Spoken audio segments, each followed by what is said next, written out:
Maneuver warfare relies on space. In open terrain, military forces generate operational advantages by layering combined arms across vast distances. The physical density of a city strips those distances away. Inside 200 meters, armor becomes a liability, easily targeted from above.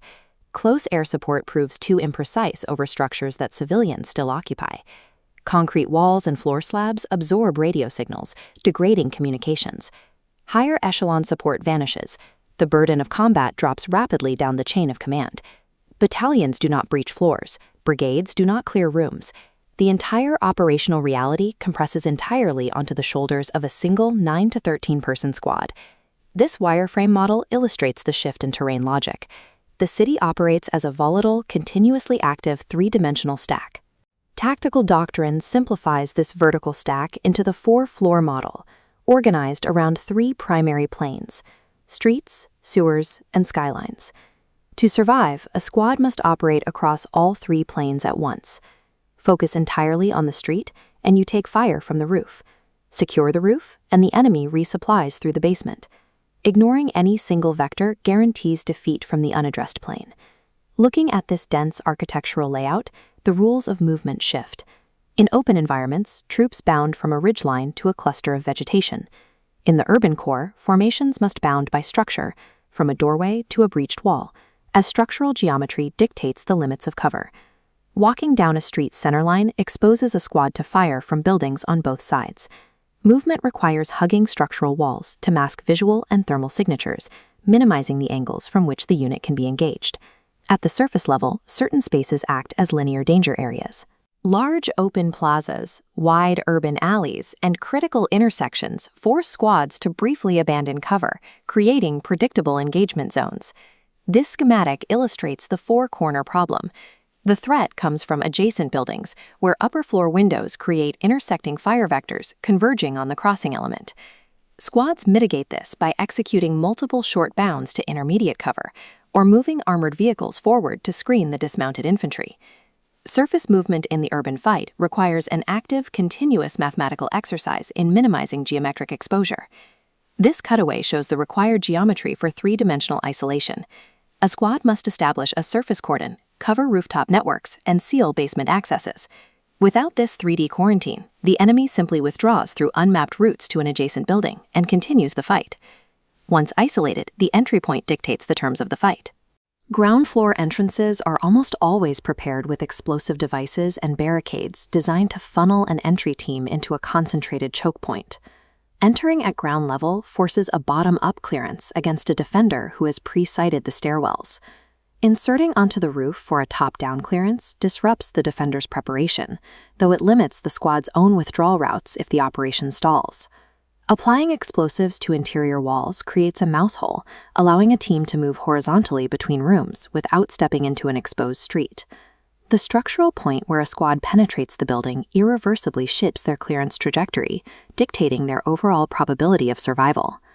Inside, the ground floor contains the defender's primary withdrawal routes and initial traps. Bypassing these requires a methodical pace to identify tripwires and channel barricades without losing operational tempo. The interior stairwell acts as the ultimate architectural choke point. It forces a squad into a steep, narrow incline, severing them from external suppressive fire. Once a room is secured, it rarely stays that way. Buildings contain hidden utility shafts, drop ceilings, and adjacent basement connections that allow an enemy to re-infiltrate space the squad has already cleared. This cross-section illustrates the security tax. As a squad clears upward, they permanently detach members on each floor to secure their rear. This dynamic creates an operational halt limit. When the forward element shrinks to an unviable fighting size, clearance must stop for reinforcement.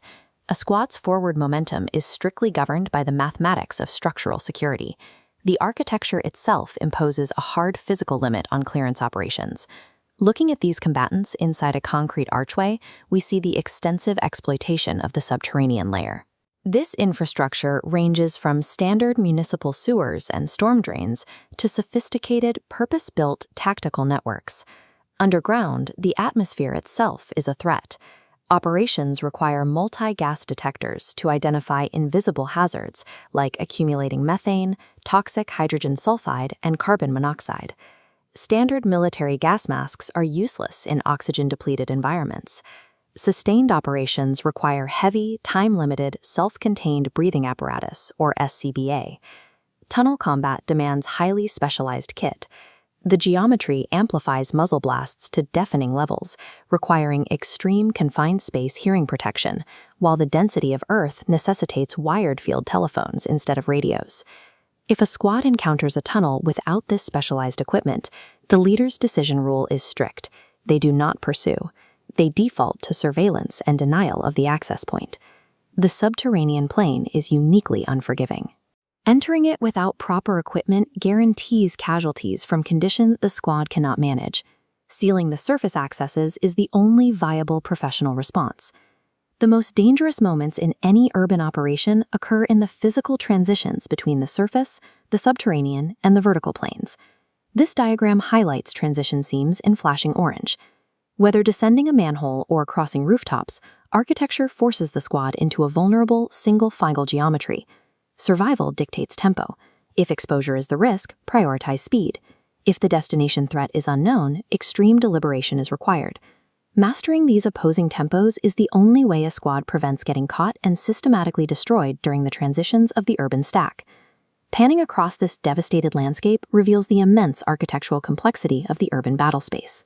The city acts as an active, hostile participant, engineered to break formation continuity at every turn. The core doctrine remains absolute.